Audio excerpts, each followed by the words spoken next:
ಸುಮ್ಮನೆ ನಾವು ಹೇಳಿದಂತೆ ನಮ್ಮ ಮನೆಯ ಜೀತದೊಳಗೆ ಬಿದ್ದಿದೆ. ಒಂದು ವೇಳೆ ಬಹಳ ದೂರದಿಂದ ಬಾಯಿ ಬಿಟ್ಟರೆ ಬರೆಯಲೇಬೇಕಾದ ಹೋಗಿ ನಿಮ್ಮ ಈ ಬಾಯಿ ಬಡತನಕ್ಕೆ ಎದುರಿ ಬರೆಯಿಸಿಕೊಳ್ಳುವ ಏಡಿಗಂಡಲ್ಲ ಈ ಟೈಗರ್ ಪುಂಡ. ನಿಮ್ಮಂತ ಬಂಡ ಶ್ರೀಮಂತರ ಪುಂಡಾಟಿಕೆಯನ್ನು ಬಂಡಗೊಳಿಸಬೇಕಂತ ಸಿಕ್ಕಂತೆ ಕುರಿ ಹಾಲು ಕುಡಿದು ಸೊಕ್ಕೇರಿನಿಂದ ಕುಸ್ತಿಯ ಗಡಿಯುದು.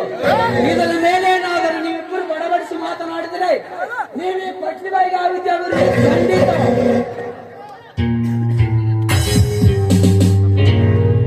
ಇದು ಯಾರ ಮನೆ ಎಂದು ತಿಳಿದು ಈ ರೀತಿ ಸೊಕ್ಕಿನಿಂದ ಮಾತನಾಡ್ತಾ ಇದ್ದೀರಾ?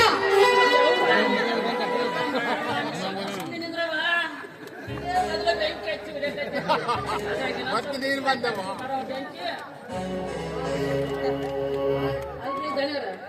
ಏನೋ ಸ್ವಲ್ಪ ಕೆಟ್ಟ ಐತೆ ಅಂತೀನಿ.